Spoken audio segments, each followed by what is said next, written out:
pela problemática que o tema envolve, sendo praticado de forma bárbara contra crianças inocentes, como nós nenhum abusador e nenhum pedófilo saia impune no estado do Pará. Se alguém quer estar poderoso mesmo, vai poder encontrar este tráfico humano intacto.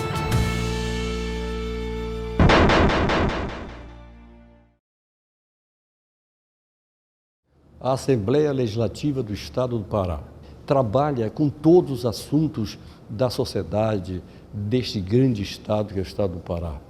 E entre os problemas, entre os assuntos que nós debatemos aqui, que nós ouvimos, que nós agimos, foi a questão, por exemplo, do abuso sexual do menor, da criança, do menor e do adolescente.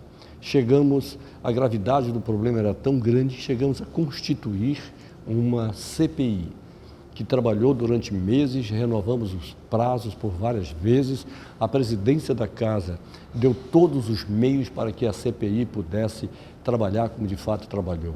Fez um levantamento enorme, fez um diagnóstico da situação, encaminhou assuntos para o Ministério Público, encaminhou outros para a Justiça, né, do Estado, de modo que nós estamos na expectativa de que contribuímos muito para a solução deste grave problema que é o abuso sexual da criança e do adolescente, sobretudo.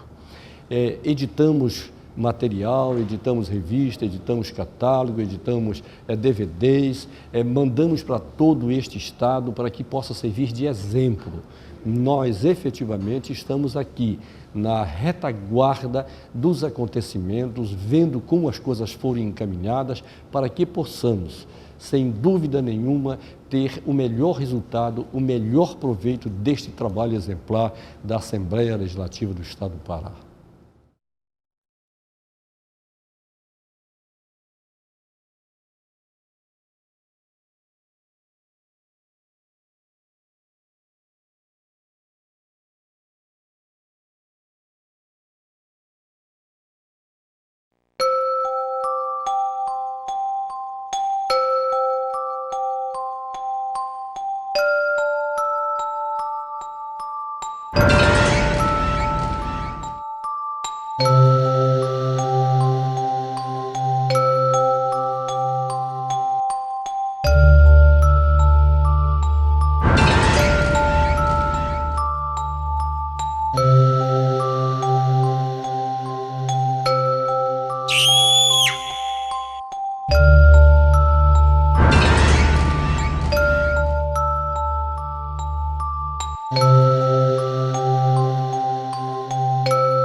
Boa aula, vai com o papai. Dá a mão, filha.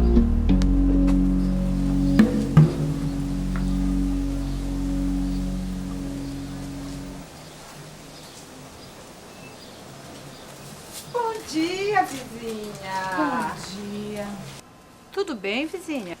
Oh, vizinha, não tá nada bem. A minha filhinha tá tão estranha, não tá se alimentando direito, tá tão tristinha, não quer brincar com as amiguinhas, tá indo mal na escola. A diretora até ligou para eu e o pai dela irmos lá conversar.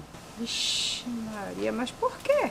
A gente não sabe, vizinha. Ela não fala, está tão rebelde. Não sei o que fazer com essa menina.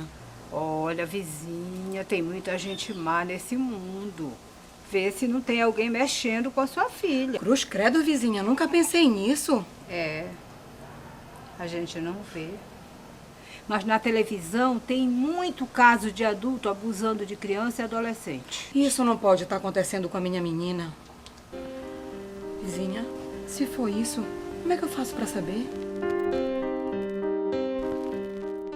Os familiares e as professoras, digamos, que estão acompanhando a rotina de vida desses seres, que podem estar tentando perceber todas as alterações que estão presentes na rotina de vida.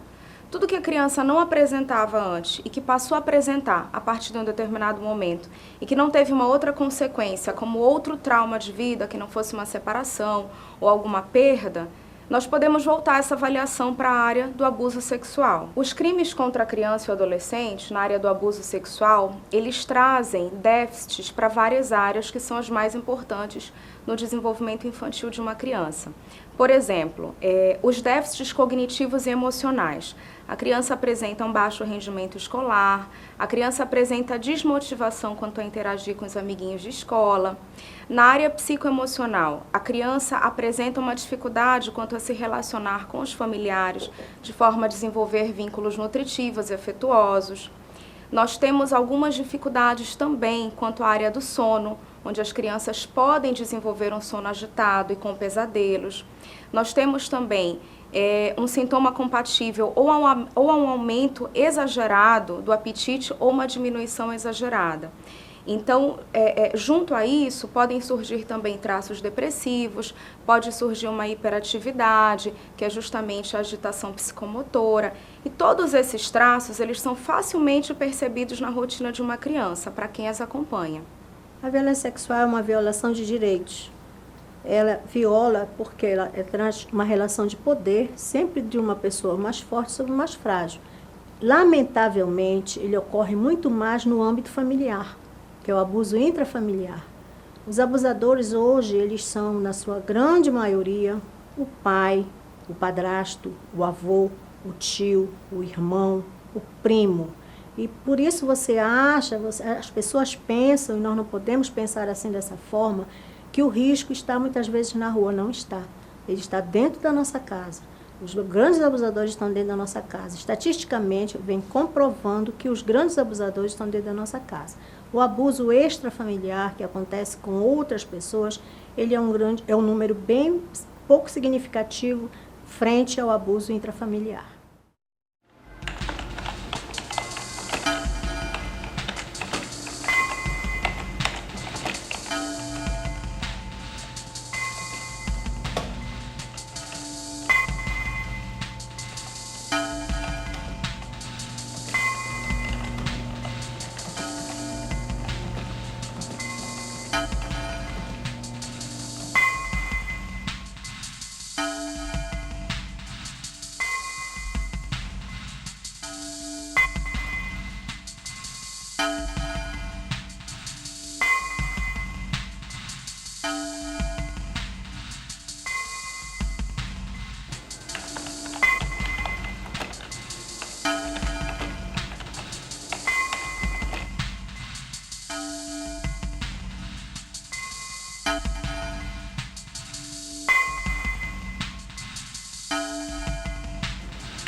Oi, Lu. E aí, amiga, já tá pronta? Tô quase.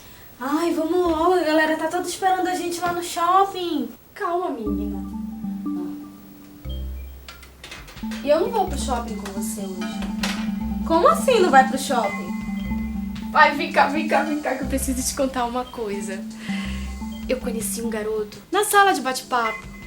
Ai, amiga, ele é tão fofo, é carinhoso, atencioso. Tipo assim, a gente conversa todos os dias. E a gente vai sair hoje. Mas você vai mesmo? Claro que sim. Eu já até falei pra mamãe que eu vou com você pro shopping. Tá, amiga? Sei não. Conhecer alguém assim pela net, eu acho que é furada, amiga. Escuta o que eu tô te dizendo. A gente nem sabe se o que eles escrevem é verdade. Sem contar que muitos mentem a idade, a altura, a beleza. Ah, fala sério. Ele pelo menos te mandou alguma foto? Não. Mas eu mandei uma minha pra ele. Garota, você tá doida?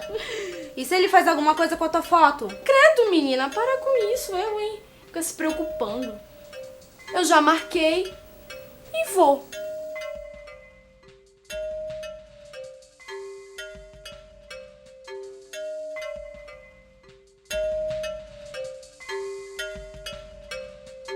Com o advento da internet e o seu uso maciço, com ele também veio o lado negativo, que as pessoas se utilizam da internet para cometerem crimes, e principalmente crimes contra crianças e adolescentes. Em função dessa quantidade muito grande e recorrência desses crimes, saiu uma lei em 2009, a Lei 11.829, que ela veio regulamentar e punir os crimes praticados através da internet. Então, essa lei ela alterou o Estatuto da Criança e do Adolescente. Foi incluído vários artigos no Estatuto para especificar os crimes utilizados através da internet.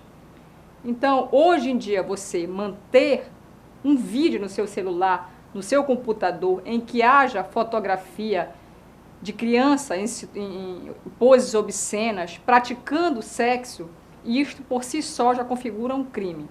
Por mais que você não repasse esse vídeo para alguém, essa fotografia para alguém, só o fato de você ter este vídeo no seu computador pessoal, no seu telefone celular, já configura um crime. E dentre esses outros crimes, o que é que ocorre muito hoje em dia?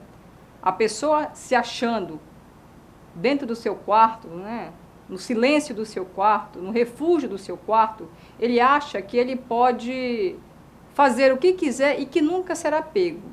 Isto é um engano. Nós conseguimos hoje, com a tecnologia que nós temos, rastrear esse computador e conseguir chegar a esse autor desses crimes. O que acontece muito? Há muita troca de fotografia, de vídeo, entre pessoas que têm essa tendência de pedofilia. Eles trocam entre si arquivos em que há cenas de crianças e adolescentes praticando sexo entre si, adulto com crianças, crianças sozinhas. Então, esse comércio, porque existe venda desse material também, ele é muito comum. Mas também é muito comum que a polícia consiga identificar esses autores e puni-los como devem ser punidos. A violência sexual ela se divide em dois tipos de violência, que é o abuso sexual e a exploração sexual. O abuso sexual ele é subdividido no abuso sexual com contato físico e sem contato físico. O com contato físico é quando tem a penetração, que é o estupro, é o contato físico. Sem contato físico é a história dos telefonemas obscenos, são os crimes na internet, é também o abuso sexual sem contato físico. Então são vários tipos de abuso que são considerados crimes porque isso tudo de respeito à sexualidade de criança e adolescente que precisam ser preservadas, cuidadas, deixar que ela se desenvolva no seu tempo certo. Por isso que é considerado violência, quando viola, quando transgride e causam vários danos para essa criança e para esse adolescente.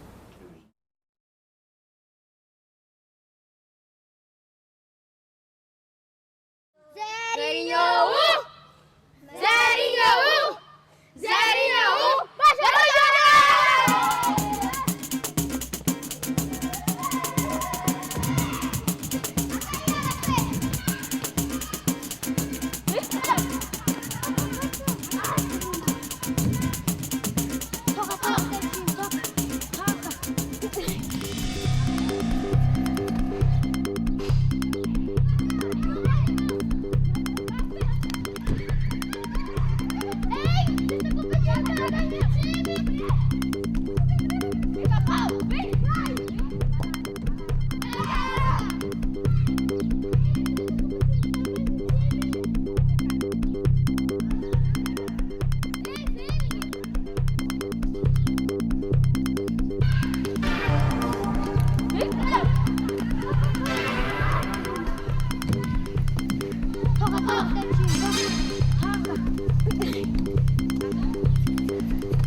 teu nome? Lucas.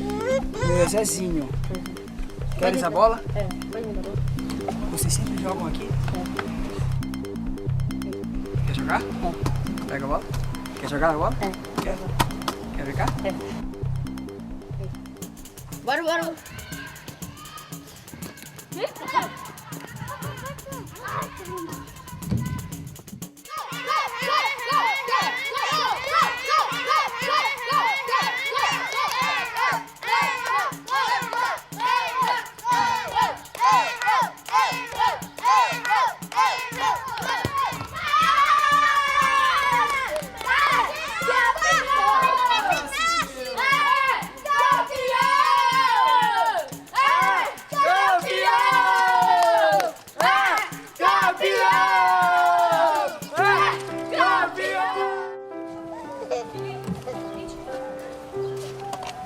Aí, Lucas! Já acabou a brincadeira? Já. Tu sabias que lá em casa eu tenho um monte de brinquedos? Olha, tem chocolate, videogame, computador, refrigerante, Lucas, à vontade. Você quer ir lá comigo brincar? Bora lá? Então vamos.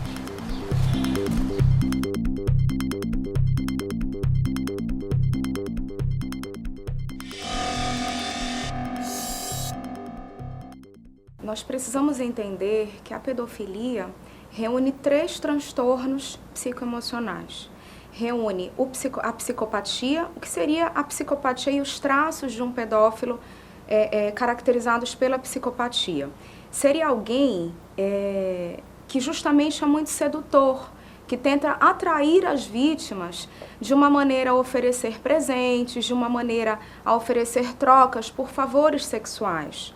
A psicopatia não só traz essa questão da sedução, mas ela também traz a questão de que o psicopata reúne características de alguém que faz a criança se sentir violada e não se sente em momento algum culpabilizado por isso, por esse ato.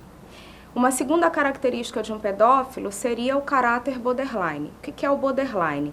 É alguém que volta o caráter perverso sempre para atividades de cunho sexual. Por isso ele explora, ele abusa, ele comete esse crime sexual. E por fim, nós temos o perverso. O que é o perverso? É a pessoa que tem atitudes que infringem leis. São pessoas que não respeitam a ordem social e cometem atitudes que desprezam uma criança, que ferem a sua dignidade.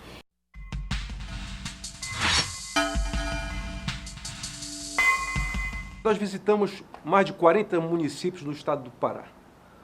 Eu acho que, como destaque desse trabalho, foi exatamente provocar a atuação das nossas autoridades judiciárias, seja os nossos juízes, seja o Ministério Público, para que dessem tramitação a processos que estavam parados há 3, 4, 5 anos de abuso sexual contra as nossas crianças. Eu acho que essa CPI ela teve esse objetivo de fazer com que esses processos tivessem andamento nesses municípios, nessas comarcas, inclusive na própria região metropolitana de Belém. Foi um trabalho intenso, com muito entusiasmo dos componentes da CPI, foram 7 deputados titulares, com destaque o nosso deputado Arnaldo Jordi, que foi o relator, e eu acho que foi um grande aprendizado para a Assembleia Legislativa que deu essa contribuição para esta grande causa que é o combate à exploração sexual contra as nossas crianças. A CPI apurou num trabalho técnico que envolveu praticamente todas as regiões do estado do Pará. Nós chegamos a quase 150 casos que foram especificamente investigados e todos eles foram denunciados e, felizmente, o Poder Judiciário praticamente acolheu toda a lista de pedidos de indiciamento que a CPI fez, tanto que as condenações estão sendo muito frequentes nesse período.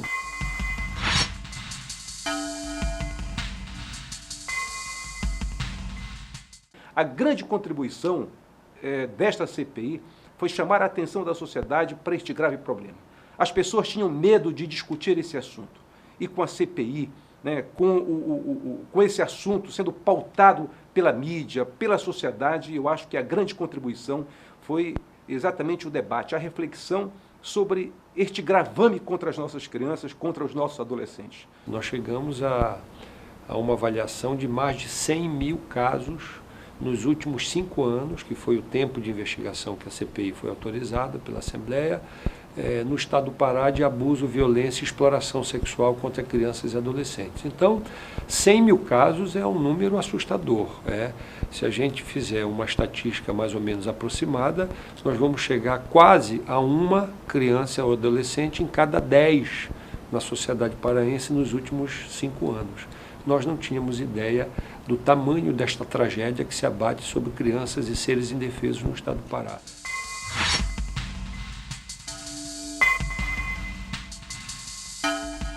O outro aspecto que nos assustou muito foi de que esse crime, em geral, é praticado dentro de casa, no ambiente intrafamiliar, praticado por pais, por padrasto, por avô, por tio, por pessoas do relacionamento próximo dessa criança, e quando não é parente, é de uma pessoa próxima, um professor, um vizinho, etc. e tal.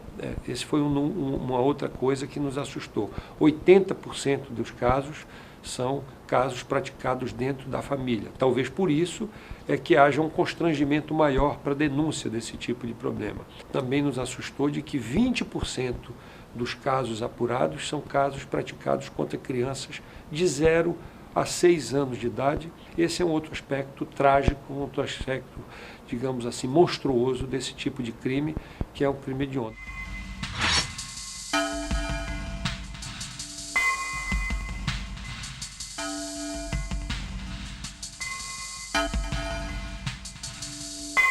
É fácil a gente entender a existência dessa dificuldade de se denunciar esse tipo de crime, o que eu chamo de pacto criminoso do silêncio.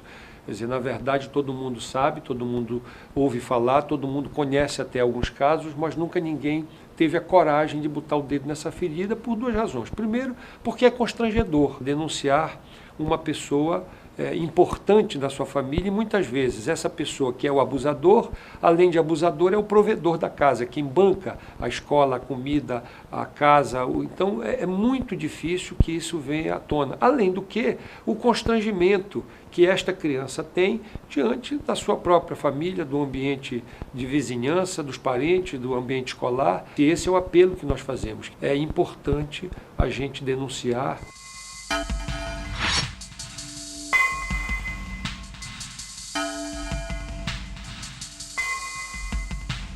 Na medida em que as denúncias iam aparecendo, a CPI tomava as devidas providências e, nesse particular, ouviu todos os segmentos da sociedade, seja empresários, seja políticos, seja religiosos, seja o cidadão comum, enfim. Na verdade, a CPI não se intimidou e levou a cabo a sua tarefa. O principal fruto desse trabalho da CPI, sem dúvida alguma, foi o rompimento desse pacto criminoso do silêncio.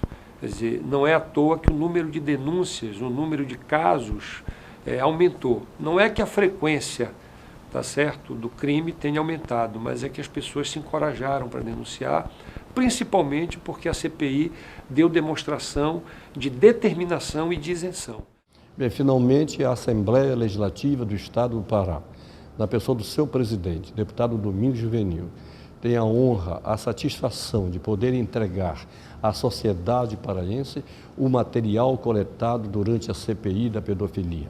Foi um esforço grande feito em favor da sociedade, com inúmeras audiências públicas, com o depoimento de pessoas de todas as camadas sociais para se chegar a este resultado. O assunto da exploração sexual da criança e do adolescente é um assunto grave e, por isso, o resultado do nosso trabalho, do trabalho da CPI, da Assembleia Legislativa, foi encaminhado e está sendo encaminhado à sociedade, mas encaminhado, sobretudo, ao Ministério Público, à Justiça do nosso Estado, para que possamos dar sequência àquilo que foi levantado por nós. Foi um trabalho, portanto, que, apesar da matéria ser uma matéria pesada, mas foi uma matéria necessária, um assunto necessário em favor da sociedade, principalmente da criança e do adolescente. Acho, como presidente da Assembleia, que cumprimos o nosso papel nesta etapa. Muitos outros haverão de ser cumpridos, quer pela Assembleia, mas, sobretudo, também pelos órgãos da Justiça do nosso Estado do Pará. Pela problemática que o tema envolve, sendo praticado de forma bárbara contra crianças inocentes, como nós as... Nenhum abusador e nenhum pedófilo saia impune no estado do Pará. Si alguien quiere estar poderoso mesmo, vai poder encontrar este tráfico humano, tanto